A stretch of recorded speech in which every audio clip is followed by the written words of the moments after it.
On this episode of What's Going On with Shipping, did Bad Bunny sing about the Jones Act during the Super Bowl halftime show? I'm your host, Sal Mercogliano, and welcome to today's episode. So, we've got some interesting information being put out on Twitter by a good friend of the show, Scott Lincicome.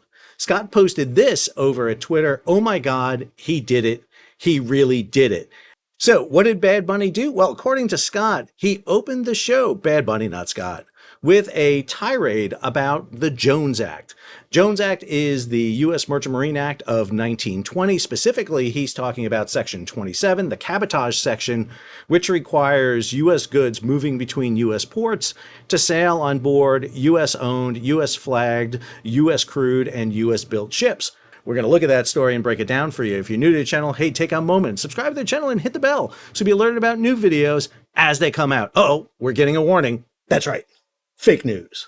So I should note that there were two things that I just reported to you that are not exactly accurate. Number one, Bad Bunny did not sing about the Jones Act in the opening of the Super Bowl halftime show.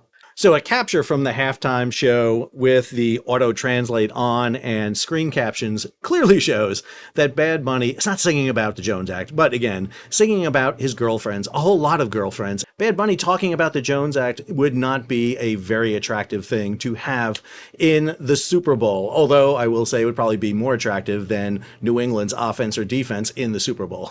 Sorry, I'm a New York Giants fan. I should also note that Scott Lincicome is not a friend of mine or a friend of the show, and the reason I can tell you that is Scott does not like me. The reason I know Scott's not a big fan of mine is here is his X page. He's done very well, 102,000 followers. But as I scroll down, I get this. Scott Lincicome has blocked you. You can view public posts from Scott, but you are blocked from engaging with them. You cannot follow or message Scott. Scott, what have I done to you, bud? You live right here by me in North Carolina. I mean, you came to my university in 2023. I've talked to you, and yet here you are blocking me. Well, I think you're about to find out why Scott blocked me, because one of the things I've done in the past is comment on Scott's posts, especially when he's inaccurate or doesn't provide enough information about a subject, like I'm going to do for you right now.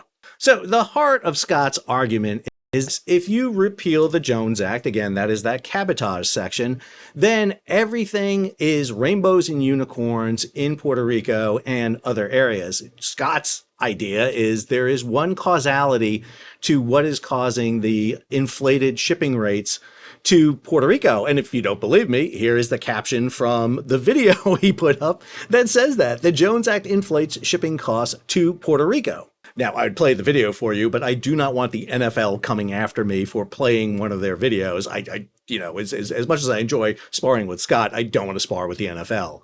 So it goes on here and talks about that specific cost. A container shipment to Puerto Rico costs $3,063 versus $1,504 to the Dominican Republic. That is exactly accurate. Let me be clear. It does cost about twice as much. Scott is blaming the Jones Act solely for that. But, Scott's an economist. I would have to think that he would factor in all the economic issues into that determination to say, okay, this is the causality that caused it. But I didn't see that in the rest of the video, and I watched the whole video. So it goes on to sit there and say, this raises prices for food, energy, and everyday goods. The act costs Puerto Rico's economy $1.4 billion annually. That's equivalent to a 30.6% tariff on mainland imports. Puerto Rican households bear $692 million of this burden yearly. So Scott is the Vice President of General Economics and Cato's Herbert A. Stifel Center for Trade Policy Studies. He writes on international and domestic economic issues.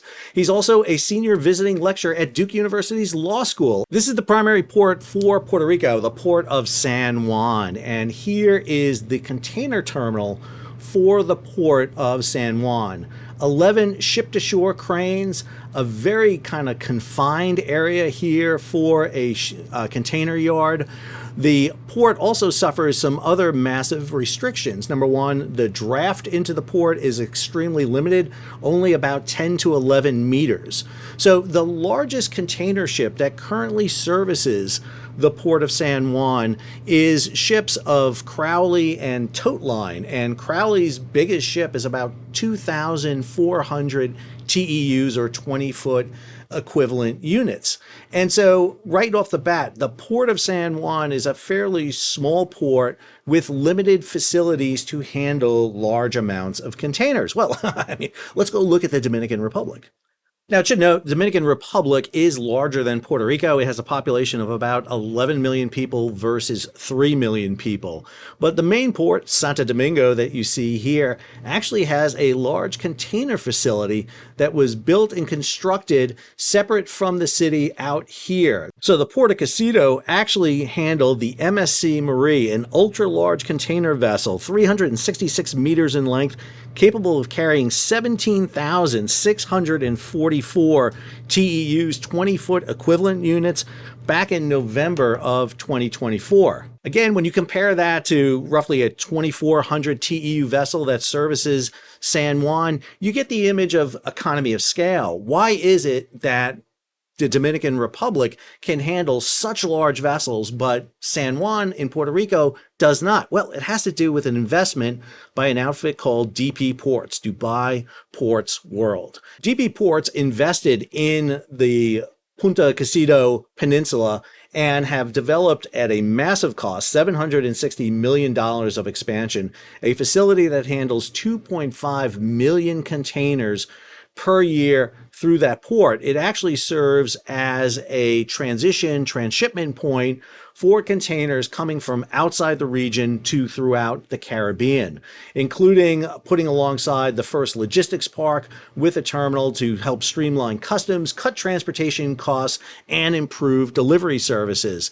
The Port of San Juan doesn't do that. San Juan is designed for egress and ingress, basically to bring containers in and out and distribute them through the islands. You also have to factor in the standard of living in the Dominican Republic versus the Puerto Rico.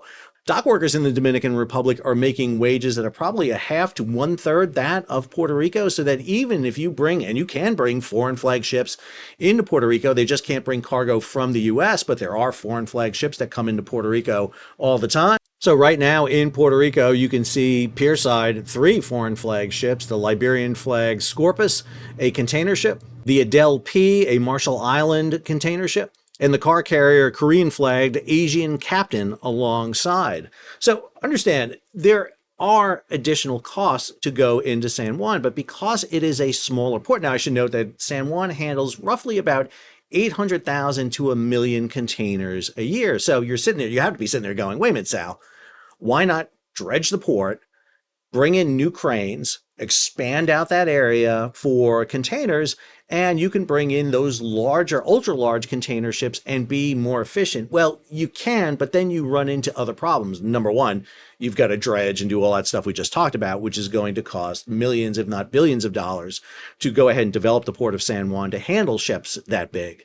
Second, when you dump in a 17,000 TEU ship and you dump a good chunk of those containers ashore, what you're going to do to get the economy of scale you need is you're going to need to bring in bigger ships less frequently, which means you're going to dump more cargo at a time in the Port of San Juan. That means you have got to develop warehouses and storage facilities in and around that area to hold the goods until the people need them in the island.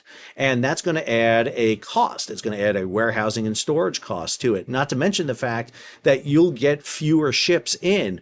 What happens right now is those container ships and ships of Tote and Crowley run a service between Jacksonville, Florida and San Juan, a very regular service that provides smaller ships more frequently. That is expensive. It's like flying, the difference between flying to a major regional hub airport to another major region hub airport.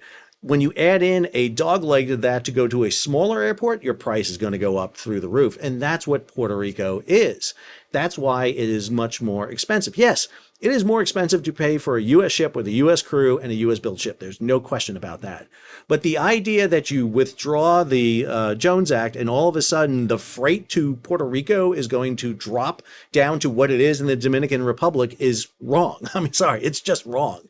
It's not going to happen. Plus, they're already getting $5,000 a box to go to Puerto Rico. Do you really think that shipping companies are going to substantially reduce their rate if they don't have to? You were already paying that before.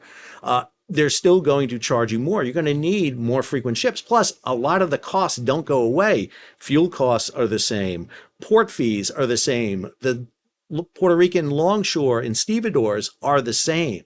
The only thing you're changing is the ship. Understand the Jones Act, when it was passed in 1920, had a provision that created an entire national maritime strategy. Since then, parts of the Jones Act have whittled away. There's really only three components left. The cabotage section, that is the heart of Scott's argument here. Second is the provisions for protection of American mariners. One of the things that happens with the Jones Act is you get better protection for American mariners than any other mariners in the world, I would argue. And third, you create the Federal Maritime Commission, which provides protection for international shipping in and out of the United States so that the U.S. can regulate against it. For example, it's going against Spain right now for its issues in not allowing American ships to dock in Spain. So you do get more from the Jones Act than just cabotage. I firmly believe we need to reform the Jones Act. I do. I think we need to be talking about it. We just reflagged a foreign-built ship into the U.S. registry to transport liquefied natural gas from Texas to Puerto Rico because there was no LNG carriers in service. I think that is a smart thing. We should be talking about that and getting LNG carriers into the registry so that when Scott puts a post out there and gets over 2 million views, congratulations, Scott. Congratulations. I'm very happy for you that you did it. And this video will get nowhere near 2 million views. But when you sit there and say a container shipment to the Puerto Rico costs this, and you blame it solely on the Jones Act, well, that is disingenuous, in my opinion, because you know, as an economist, and much as I know as a historian, there's more than one answer and more than one factor that affects an outcome. I'm teaching right now about the American Revolution and the Civil War. Yes, taxation and slavery are root causes for each of those conflicts, but it is more complicated than the No Child Left Behind answer of taxes and slavery. Just like it's more complicated to say that the reason costs are more for Puerto Rico, it's the Jones Act. Listen, I firmly believe we need reform of the Jones Act. I think we should be rebating Americans, giving them tax incentives and rebates to haul goods on American flag ships. This would benefit Puerto Rico, Alaska, Hawaii, the continental United States. It would benefit everybody. I think it's something we should be talking about. So Scott, maybe instead of blocking me, we should be having conversations about it. Just saying. So I hope you enjoyed our special Better Call Sal episode. Didn't think I'd be doing a shipping episode on Bad Bunny and the Super Bowl halftime show, but hey, done crazier things on this channel. I hope you enjoyed today's episode. If you did, hey, take a moment, subscribe to the channel and hit the bell so you'll be alerted about new videos as they come out. Leave a comment, share it across social media, and if you can, support the page. How do you do that? You give it a big thumbs up. You can hit that super thanks button down below. Come on, Scott. I know you want to do it. I know you really want to do it. Hit that super thanks button down below and contribute to the page. Or head on over to Patreon and become a monthly, yearly subscriber. And if you're Scott, hey, unblock me and we can have a conversation. Till the next episode, Sal, sign off.